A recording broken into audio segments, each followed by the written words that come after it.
Tugas presentasi pemodelan dalam MSS. Pertama di sini ada model statistik. Model statistik digunakan untuk menemukan hubungan antar variabel, biasanya melalui analisis regresi.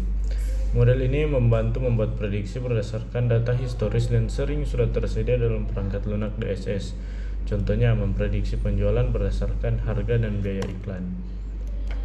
Selanjutnya model finansial. Model finansial berfungsi untuk menyusun laporan pemasukan, pengeluaran, serta proyeksi keuangan di masa depan. Model ini bersifat semi terstruktur dan biayanya ditulis dalam bahasa IFPS atau Interactive Financial Planning System. Contoh penerapannya adalah perencanaan anggaran tahunan dan analisis probabilitas investasi. Selanjutnya model optimasi. Model optimasi digunakan untuk mencari solusi terbaik dari berbagai alternatif yang ada. Pendekatan yang paling umum adalah linear programming. Dalam DSS, model ini biasanya dihubungkan dengan software optimasi lain untuk membantu menghasilkan keputusan. Ini tahap awal pemodelan. Proses pemodelan dimulai dengan mengidentifikasi masalah dan menganalisis lingkungan.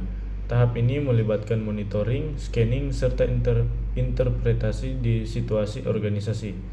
Setelah itu, kita menentukan variabel-variabel yang relevan, baik variabel keputusan, variabel hasil, maupun variabel yang tidak dapat kita kontrol. Berikutnya di sini adalah forecasting dan manajemen model. Setelah variabel ditentukan, langkah berikutnya adalah forecasting atau memperkirakan kondisi masa depan berdasarkan data historis. Hasil dari proses ini kemudian dikelola dalam sistem manajemen model, sehingga model dapat disimpan, digunakan kembali, dan dikembangkan sesuai kebutuhan. Berikutnya kategori pemodelan. Secara umum, pemodelan dalam DSS terbagi menjadi beberapa kategori. Yang pertama, optimasi untuk mencari solusi terbaik. Yang kedua, simulasi untuk menirukan kondisi nyata. Dan ketiga, heuristik yang menggunakan aturan praktis. Dan keempat, model prediktif yang digunakan untuk memperkirakan masa depan berdasarkan data yang ada.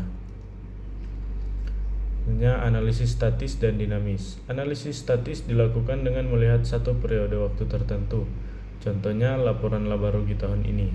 Sementara analisis dinamis memperhitungkan perubahan antar periode waktu, contohnya proyeksi laba rugi 5 tahun ke depan dengan memperhitungkan harga, biaya, dan tingkat produksi.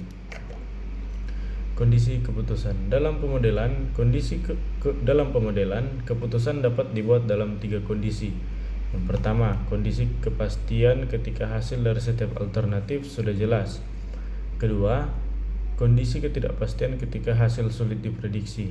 Dan ketiga, kondisi risiko ketika hasil bisa diperkirakan dengan kemungkinan tertentu. Selanjutnya, representasi grafik model.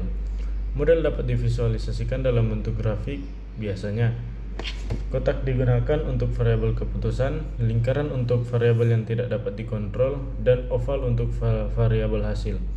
Panah menunjukkan hubungan pengaruh antar variabel. Contoh sederhana adalah laba yang dihitung dari pendapatan dikurangi biaya. Selanjutnya pemrograman matematis. Dalam DSS, pemrograman matematis digunakan untuk optimasi, yaitu mengalokasikan sumber daya yang terbatas. Model ini melibatkan variabel keputusan, fungsi tujuan yang ingin dimaksimalkan atau diminimalkan, serta kendala seperti kapasitas, biaya, dan waktu. Kesimpulan.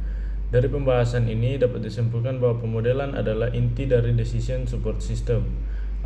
Ada berbagai jenis model yang dapat digunakan sesuai kebutuhan, baik statis maupun dinamis, dan dalam kondisi kepastian maupun ketidakpastian. Teknik penting dalam pemodelan adalah optimasi, simulasi, dan heuristik. Dengan pemodelan, manajer dapat membuat keputusan yang lebih terarah, efisien, dan berbasis data.